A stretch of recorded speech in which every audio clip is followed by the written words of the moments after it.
సంఘములో మన పాత్ర ఏంటి, ఎలా నడుచుకోవాలి, ఎలా నడుచుకుంటే మనం అభివృద్ధి అవుతాం, ఆత్మీయముగా ఎదుగుతాం, వర్ధిల్లుతామో అవి నేర్చుకోవాలి. మనం ఒక పునాది లాంటి వాక్యాలు మీకు చెప్తున్నాను ఈ రోజున. సంఘములో ప్రతి ఒక్కరూ ఎలా ఉండాలంటే, చూడండి సహోదరులారా, మీలో ప్రయాసపడుతూ ప్రభువునందు మీకు పైవారై ఉండి మీకు బుద్ధి చెప్పు వారిని మీరు మన్నన చేయాలి. ఎవరు మీకు బుద్ధి చెప్తారు?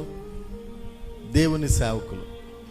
దేవుని సేవకులు మీకు పైగా ఉండి, బలిపీఠం మీద ఉండి, మీరు ఏ విధంగా ఆత్మీయంగా ఎదగాలో, ప్రభువులో మీరు ఏ విధంగా నాటబడాలో, ప్రభువులో ఎలాగ కట్టబడాలో, మీ ఆత్మీయ జీవితాన్ని బలపరిచినట్లుగా మీకు బుద్ధి చెప్పేటువంటి జీవవాక్యాన్ని బోధిస్తాడు. చూసారా?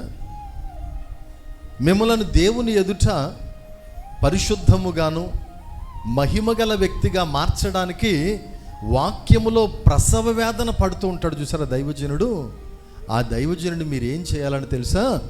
మన్నన చేయాలంట, మర్యాద ఇవ్వాలి, వారిని ఘనపరచాలి. ప్రభు వాక్యమందు ప్రయాసపడుతున్న వారిని రెట్టింపు సన్మానమునకు పాత్రులుగా చేయాలి.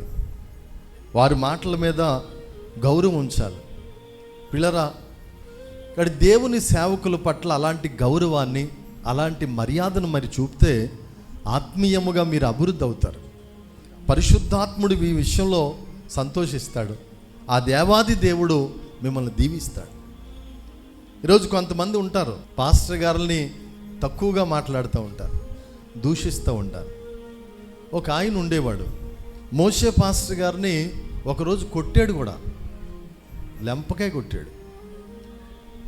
అతను ఏమనేవాడు తెలుసా? పాస్టర్ గారిని జటులుడు, కుటిలుడు అన్నట్టుగా మాట్లాడేవాడు. నేను అనేవాడు, తప్పండి, దేవుని సేవకుడిని, అభిషక్తుడిని అలా అనొద్దు అని నేను చెప్పేవాడిని. అయినా వినేవాడు కాదు. అతను దేవుని ఉగ్రత పాలైపోయాడు. సిఎస్ఐ చర్చిలో చర్చి గేటు పట్టుకుని వర్షం కురుస్తుండగా అలా ఉండిపోయి చచ్చిపోయాడు. చాలా వయసు ఉంది. కానీ దేవుని బిడ్డలారా, నేను ఎందుకు చెప్తున్నానంటే, అభిషక్తులైన వారిని, దేవుని సంఘమును నడిపిస్తున్న దైవజనులను, దేవుని కాడి మోస్తున్న వారిని మీరు మన్నన చేయాలి, గౌరవించాలి, వాళ్ళ బ్లెస్సింగ్స్ తీసుకోవాలి.